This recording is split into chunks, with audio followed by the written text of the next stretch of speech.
Halo Sobat Kepers, balik lagi bersama saya Radit di podcast Kopnus Pos. Nah, kali ini ada yang spesial. Kenapa spesial? Karena saya juga kedatangan tamu yang sangat spesial dari Kementerian Koperasi UKM. Beliau adalah Bapak Dr.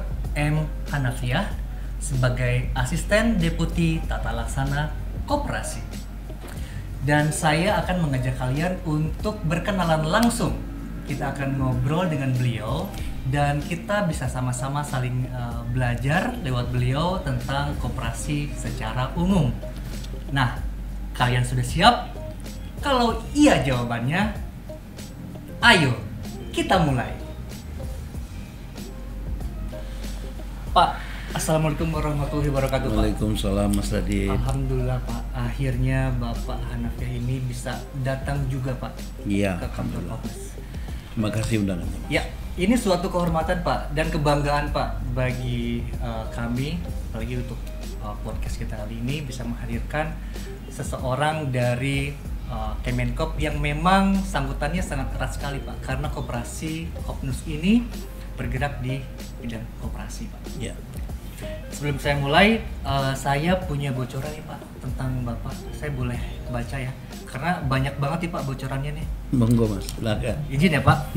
Jadi Bapak Hanafiah ini, Bapak Dr. Hanafiah ini di tahun 2016 menyelesaikan pendidikan doktoral di University Utara Malaysia. Ya. Kemudian singkatnya aktif bergeliat di bisnis koperasi di Ya. Malaysia, kemudian Thailand, kemudian juga di Singapura.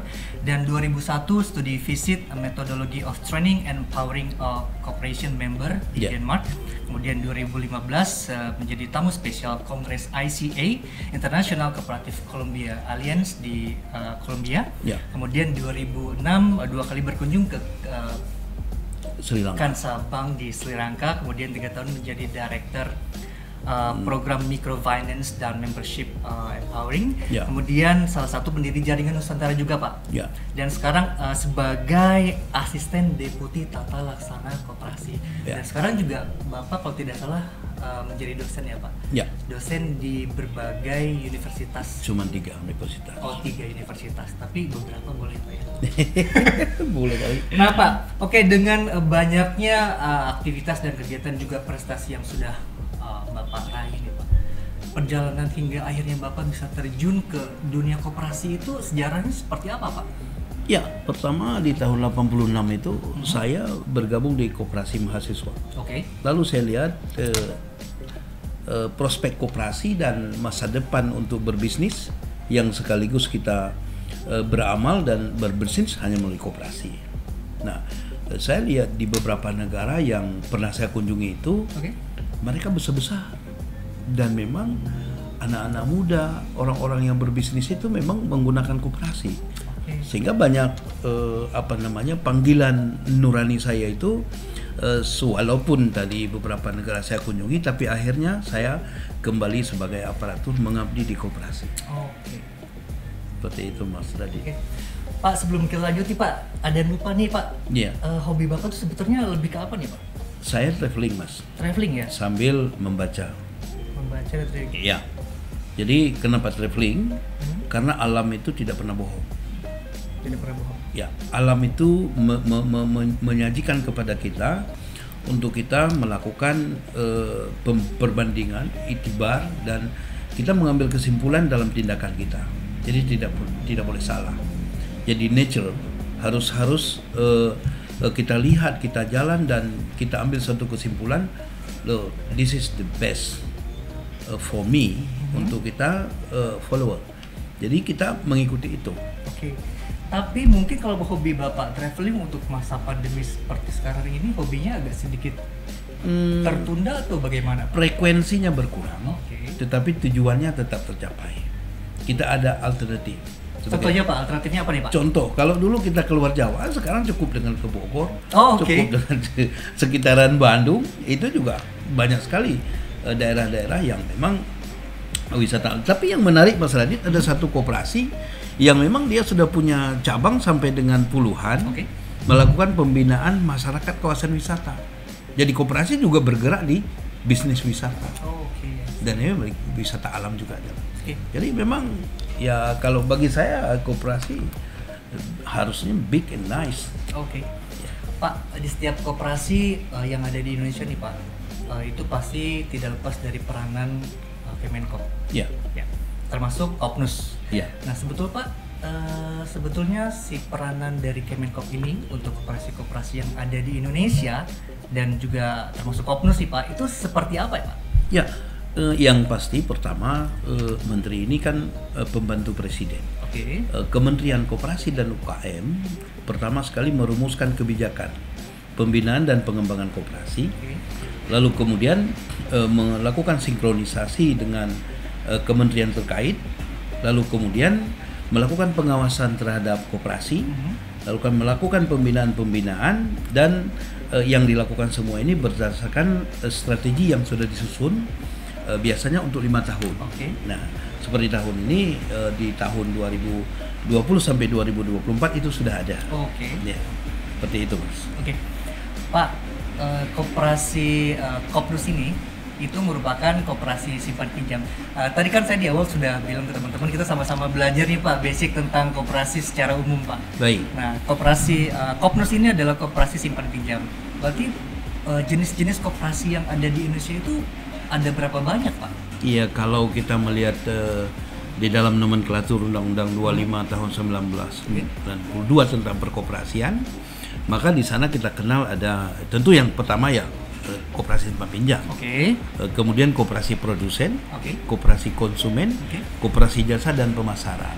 Oke. Jadi all in daily activities of business daripada masyarakat sebetulnya bisa dikoperasikan. Nah, bisa dikoperasikan tergantung bagaimana geliat koperasi ini merambah sisi sendi-sendi ekonomi di masyarakat untuk bisa dikoperasikan. Oh, jadi semua bisa dikoperasikan? Bisa Pak? dikoperasikan, Mas. Malah kalau di luar negeri, Oke. ya kita kenal ada negara yang komoditi tertentu sampai 90% melalui koperasi. Nah, jadi apa namanya? Tidak bertumpu kepada satu bisnis kecuali kita memilih single purpose, misalnya simpan pinjam. Tapi koperasi-koperasi yang lain bisa melakukan itu. Seperti itu. Pak, mungkin teman-teman nih di sini di luaran ingin membentuk atau membangun suatu koperasi. Sebetulnya minimal anggota untuk mendirikan koperasi itu harus berapa nih Pak? Dulu di Undang-Undang 25 Mas 92 Oke. itu 20 orang. 20 orang minimal. Sekarang, ya, sekarang dengan Undang-Undang Cipta Kerja yang baru ini cukup 9 orang. Tapi saya punya usul tentang pembentukan Apa nih, Pak? ini, ya kan? Misalnya ini ada Kopnus. Tidak perlu lagi mikir koperasi lah, bentuk koperasi baru, tetapi berklaster aja di dalam satu komunitas, satu produk tertentu, misalnya tentang memproduksi sesuatu, lalu dia berklaster dalam satu kelompok, lalu kelompok ini mendaftarkan diri untuk menjadi anggota sesuatu koperasi. Oh, itu bisa Pak? Bisa. Jadi nggak usah lagi bentuk koperasi baru. Itu kan jadi ribet. Nah, di sisi lain bisa juga terjadi saling belajar di antara anggota yang sudah ada, belajar dari koperasi. Nah, karena koperasi memberi kemudahan, men-training anggota, memfasilitasi produknya, menyediakan modalnya, dan juga melakukan educated. Jadi koperasi fungsinya seperti itu. Nah, tinggal koperasi mana yang sesuai bagi kita untuk bergabung, ya that is your choice. Ya. Balikin lagi ke pilihan gitu. Seperti itu Mas Hadi. Oke. Pak, kalau misalkan nih koperasi di Indonesia khususnya mereka ingin menjadikan koperasi masing-masing tersebut koperasi yang baik nih Pak. Ya. Ya. Terus masukan Bapak nih untuk koperasi-koperasi di Indonesia biar koperasi mereka tuh baik, benar, teratur, tertib. Masukan dari Bapak dari perspektif Kemenkop itu harus seperti apa nih Pak? Ya. Ini pertanyaan yang memang selalu harus dipertanyakan oleh kita yang berkoperasi. Nah, bagi pembina koperasi berharap bahwa koperasi itu yang pertama sekali harus manut dan menjalankan prinsip koperasi. Prinsip koperasi. Nah, dengan demikian koperasi itu apabila menerapkan prinsip maka dia harus kuat kelembagaannya. Nah, kuat dalam artian pengurus, pengawas, dan pengelola dia harus merupakan satu teamwork. dengan leadership yang memang handal. Tentu orang-orang yang kita harap menjadi leader, menjadi pengelola harus kompeten. Nah, oleh karenanya akan kuat kelembagaan koperasi apabila dilola oleh orang-orang yang berkompeten dengan leadership yang memang kuat. Itu pertama. Yang kedua adalah sehat usaha dan sirkulasi keuangannya sehat. Jadi sehat dalam artian dia bisa stabil di dalam setiap periode, termasuk dia bisa membuat pertanggungjawaban dengan tepat waktu. Dan yang ketiga adalah mandiri di dalam menyelesaikan polemik sekecil apapun. Jadi among member, antara pengurus dengan pengawas dan sebagainya, tidak perlu orang lain mengurusi rumah tangga kita. Maka koperasi ini akan firm untuk melakukan decision apapun untuk dia aksi di dalam pengelolaan koperasi. Nah, baru kemudian dukungan-dukungan penting, misalnya pelaksanaan rapat anggota tepat waktu. Misalnya koperasi primer sebelum akhir Maret sudah dilakukan untuk periode yang baru berakhir. Misalnya kayak kita ini 2020 nanti RAT-nya tidak lewat bulan Maret dan seperti itu. Nah, kemudian satu hal juga yang penting adalah koperasi ini akan kuat dan baik apabila ada partisipasi anggota, Mas. Nah, partisipasi anggota dalam berbagai teori dan praktek pengamatan kita ini ada 3. Pertama, partisipasi dia di dalam memodali koperasi. That's why kalau Mas Radit masuk menjadi anggota koperasi, mulailah dengan simpanan pokok, kemudian simpanan wajib dan simpanan-simpanan yang lain, sehingga perkuatan modal koperasi ini memang terjamin dari anggota. Jadi dimiliki oleh anggota, dimodali oleh anggota, benefitnya adalah bagi anggota. Nah, yang kedua, partisipasi anggota adalah dalam bentuk bertransaksi. Nah, kalau misalnya koperasi simpan pinjam, Boya jangan cuma meminjam, menyimpan juga ada. Jadi oleh karenanya ini akan terjadi equal, keseimbangan antara kemampuan likuiditas koperasi dengan partisipasi anggota. Dan yang terakhir adalah partisipasi anggota di dalam pembuatan keputusan. Jadi di dalam berbagai rapat, di dalam rapat anggota, anggotanya ini bersuara, menyampaikan aspirasi, menyampaikan usulan, melakukan kritik yang sehat. Nah, penting bagi kritik ini juga dalam koperasi ada prinsipnya 3K, Mas. Yang pertama, konstruktif. Kritiklah teman, kritiklah pengurus, kritiklah siapapun yang konstruktif, ingin kita membangun. Nah, yang kedua, kritiklah dengan apa yang kita sebut dengan konkret. Tidak kepada melebar sana sini. Konkret ya, disarankan apa dalam bentuk apa. Dan yang terakhir, kritik dengan penuh kasih sayang. Harus kasih sayang. Harus kasih sayang.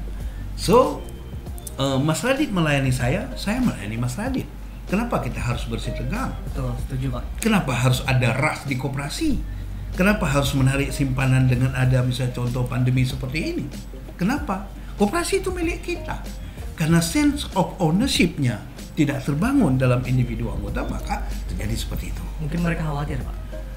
Boleh khawatir, tapi kepercayaannya sudah dilimpahkan kepada pengelola dan pengurus dan pengawas. Jadi memang rasa kepercayaan itu harus dibangun. Betul. Harus dibangun, dan ini merupakan landasan penting di dalam kita berkoperasi. Jadi koperasi akan sangat besar ketika ini. Nah, baru penutupnya adalah maka oleh karenanya koperasi ini harus dikelola by system, tidak boleh by feeling. Nah, oleh karenanya kecanggihan kita. Tapi kadang-kadang Pak, mohon maaf, kadang-kadang memang feeling juga diperlukan mungkin Pak. Pada saat sudah ada keputusan, feeling itu mengikuti.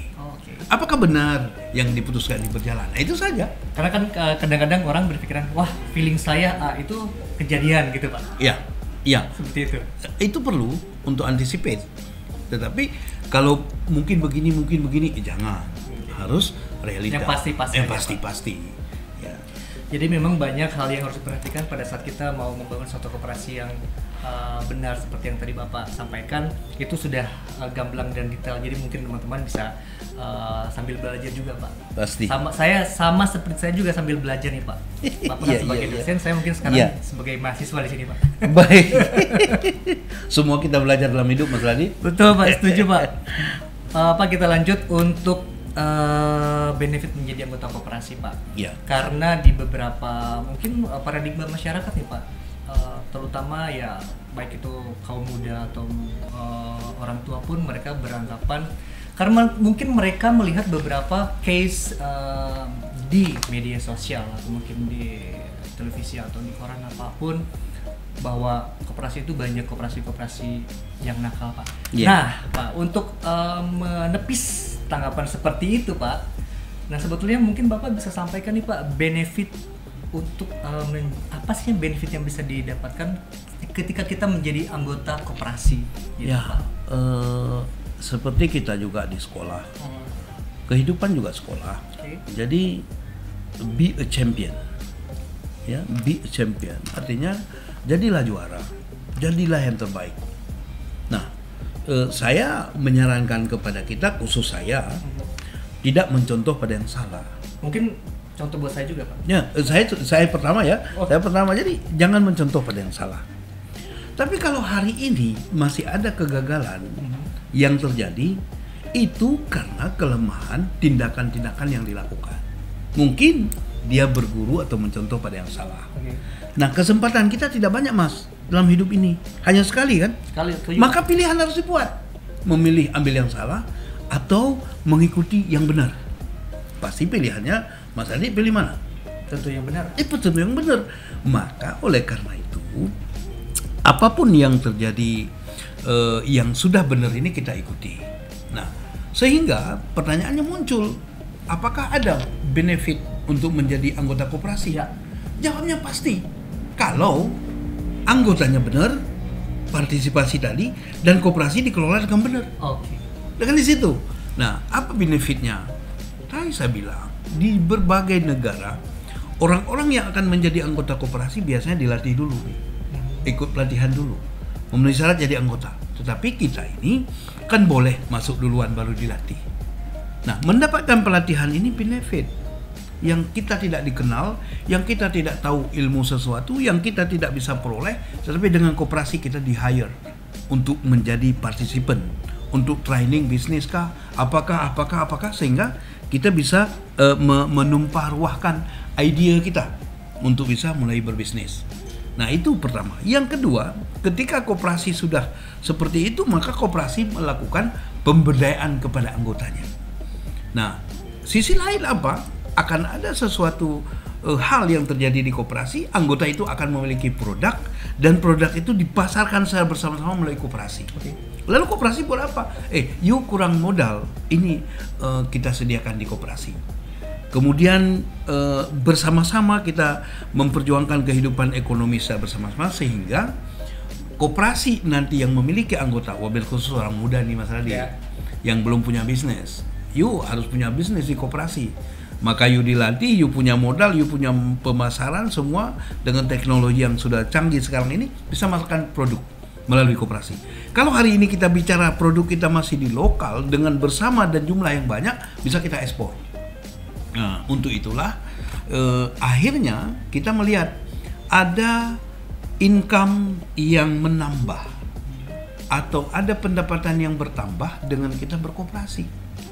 Dan yang kedua, ada pergaulan hubungan sosial yang terjadi di koperasi dengan kita berkeluarga, karena koperasi salah satu ya prinsipnya kekeluargaan tadi.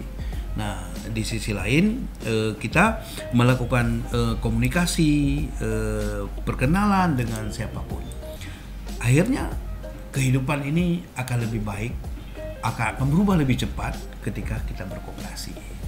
Ya, jadi jelas Pak, dengan kita menjadi anggota koperasi di awal pun saat tadi Bapak cerita di hire dan diberikan training dan lain-lain, itu sudah merupakan benefit yang didapatkan menjadi anggota, betul ya Pak? Pasti. Baik Pak, salah satu tujuan kita membuat podcast tentang koperasi ini adalah memberikan edukasi buat saya pribadi dan teman-teman ya Pak. Dan barangkali pada saat mereka setelah mendengarkan penjelasan benefit yang akan didapatkan kalau mereka menjadi anggota koperasi, mereka akan sedikit mulai tertarik nih Pak. Nah, lalu bagaimana dengan mereka yang sudah tertarik ini? Mereka ingin menjadi anggota koperasi itu, syarat-syaratnya itu menjadi anggota koperasi itu seperti apa Pak? Iya, Mas Radit ya, Di koperasi itu pertama ada payung hukum, yaitu Undang-Undang tentang Perkoperasian nomor 25 tahun 1992. Turunan daripada itu, ketika koperasi dibentuk ada anggaran dasar. Anggaran dasar itu salah satunya mencantumkan syarat-syarat menjadi anggota. Jadi secara umum yang menjadi anggota koperasi tentu yang sudah berumur, sudah memenuhi persyaratan hukum 17 tahun ke atas. Nah, kemudian sudah mempunyai KTP lah ya Pak? Mempunyai KTP, ya kan? Kemudian dia bersedia menerima, mengikuti aturan anggaran dasar dan anggaran rumah tangga koperasi itu. Karena walaupun secara umum ada beda-beda nih, koperasi A dan koperasi B anggaran rumah tangganya beda. Jadi dia bersedia mengikuti itu. Nah, yang ketiga dia menjadi anggota yang baik dengan mengikuti administrasi. Nah, dengan kecanggihan teknologi, administrasi keanggotaan ini kan dipermudah nih. Ya. Kita boleh dengan aplikasi mendaftarkan diri menjadi anggota, dan saya yakin di Kopnus juga sedang digagas itu, sudah canggih ya kan, bisa menjadi anggota dengan apa namanya, dengan sistem yang baru. Dan kemudian orang menjadi anggota koperasi itu nggak susah-susah banget, ya. Nggak susah Pak? Nggak susah, gampang. Cuma saja belum dipahami, ya, belum dipahami seolah-olah kita menjadi anggota koperasi begini gitu kan. Nah, yang terakhir, anggota ini menunaikan kewajiban dan mendapatkan hak di koperasi. Itu saja salah anggotanya.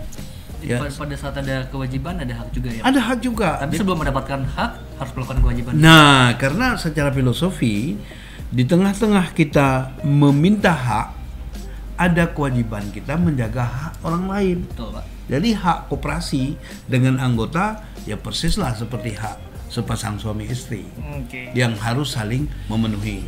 Jangan juga kita anggota terlalu banyak berharap di koperasi, sementara anggota tidak memenuhi kewajibannya untuk koperasi. Memenuhi, saling memenuhi. Ya, saling memenuhi. Oke, Pak. Sekarang masih pandemi masih terus berlangsung Pak. Kalau tidak salah nih Pak, pandemi COVID-19 itu masuk ke Indonesia itu di hari Senin Pak, tanggal 2 Maret tahun 2020. Iya. Dan sekarang masih terus berjalan nih Pak. Nah, lalu bagaimana nih Pak dari sisi Kemenkop untuk menghadapi pandemi yang sekarang masih berjalan ini Pak? Iya. Pertama, kebijakan di pemerintah tentu mengikuti kebijakan presiden, seperti menyediakan fasilitas yang kita kenal kemarin dengan program PEN, ya. Kemudian program PEN itu apa? Pemulihan ekonomi nasional. Jadi ada semacam subsidi dari pemerintah agar bisnis koperasi dan UKM ini terus berjalan walaupun di masa yang sangat sulit. Yang kedua, memprioritaskan berbagai potensi, termasuk sumber-sumber permodalan koperasi dan UKM diprioritaskan untuk dipermudah oleh kementerian. Kemudian apa yang menjadi kunci adalah ini kita harus bersama antara pemerintah dengan koperasi atau gerakan koperasi itu memang harus saling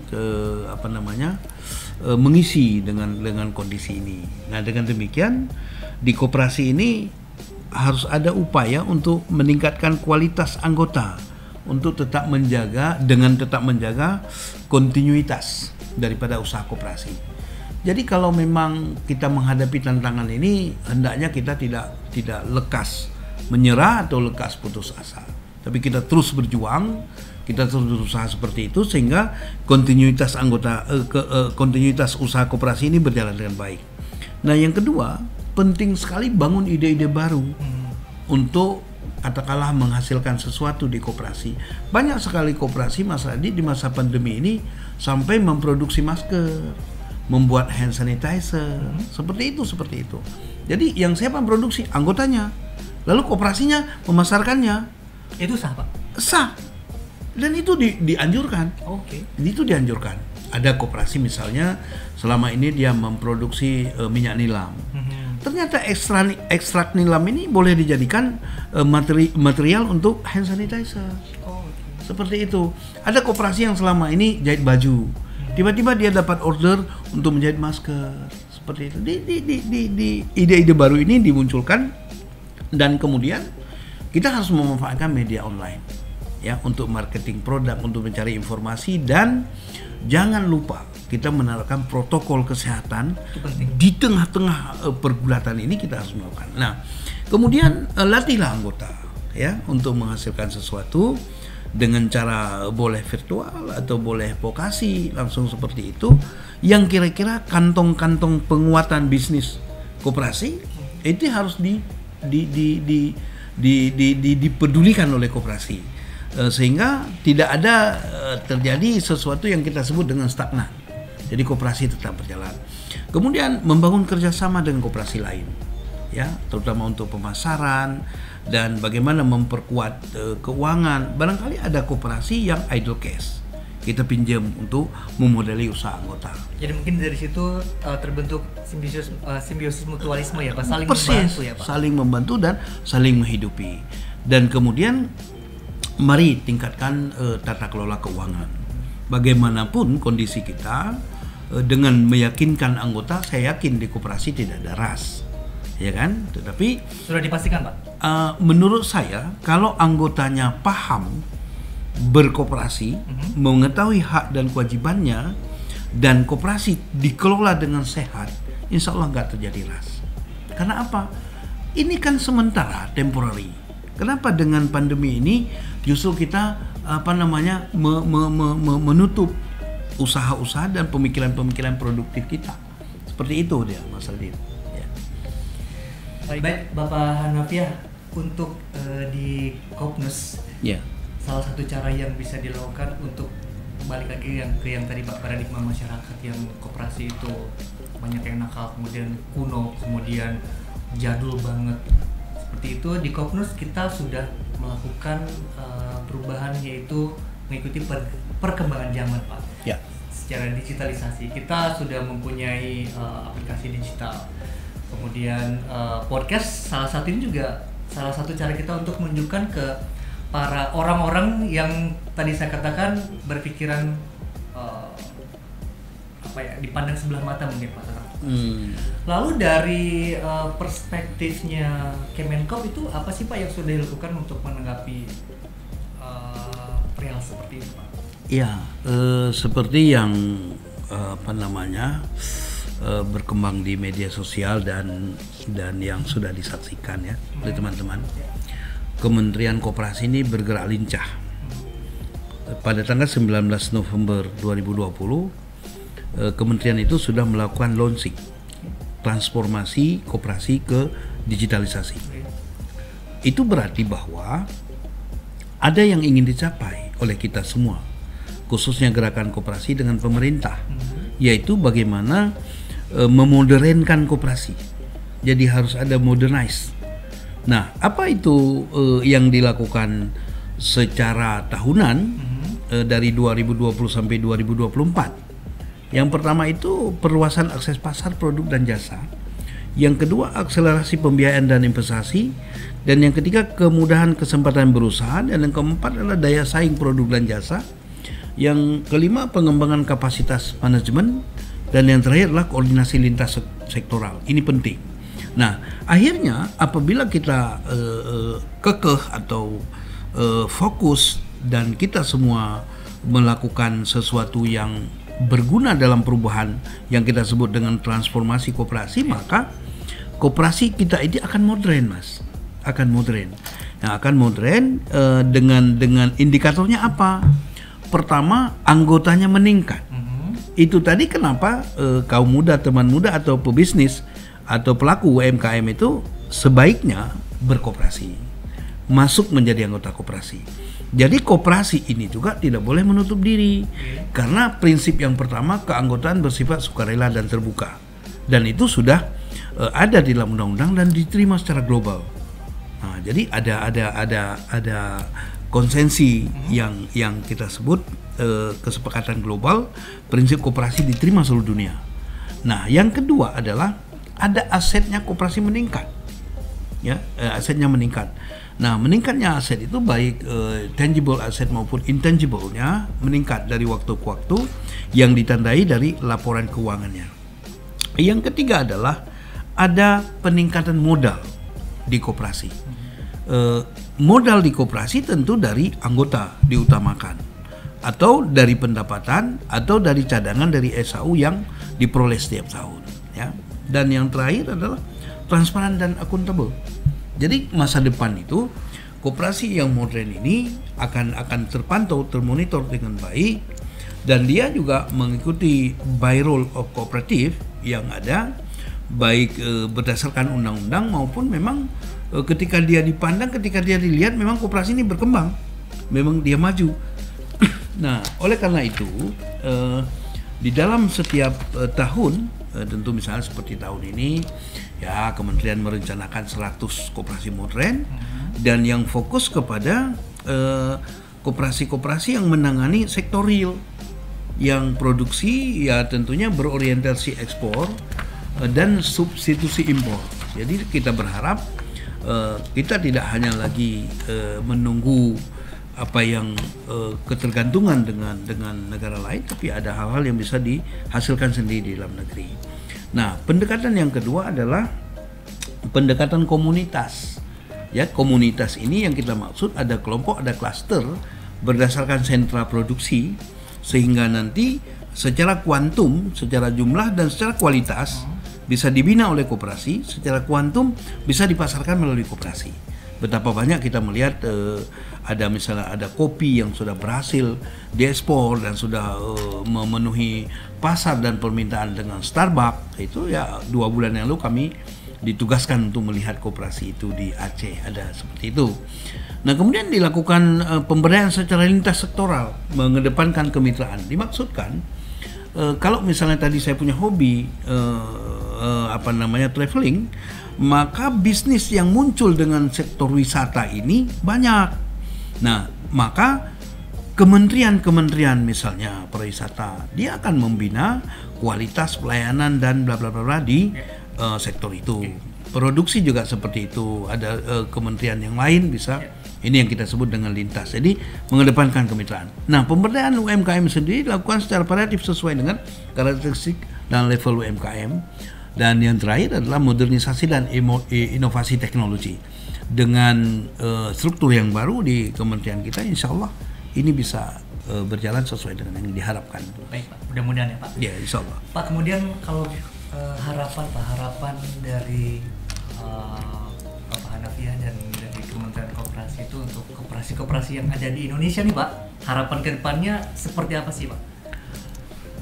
Pertama, koperasi ini harus menguasai sektor ekonomi yang ada di negara kita. Berusahalah sekuat tenaga, termasuk yang kecil-kecil. Misalnya bagaimana pemasaran produknya dilakukan melalui di tempat-tempat yang strategis, misalnya bandara, airport, jalan tol dan sebagainya. Itu harus ditangani dan diusahakan sekuat tenaga supaya anggota koperasi, yaitu UMKM yang bergerak di situ untuk melakukan itu penting bagi koperasi. Yang kedua, harapan kita kepada koperasi, kelolalah koperasi, hijrahlah atau transformasikan diri menjadi koperasi yang modern. Jangan lagi konvensional. Termasuk alih generasi, Mas. Jadi anak-anak muda tadi yang bergabung di dalam koperasi, kelak dia belajar koperasi setahun, 2 tahun atau 20 tahun, sehingga akan muncul anggota-anggota koperasi yang kuat, punya kemandirian, dia punya prospek ekonomi di masa depan, sehingga penguasaan sektor ekonomi ini benar-benar beralih kepada kekuatan ekonomi lokal, sehingga akan terjadi ya pemerintah daerah juga akan senang dong, akan enjoy, misalnya PDB-nya meningkat, PDRB-nya meningkat, income per kapitanya juga meningkat, sehingga berkurang orang-orang yang miskin di situ.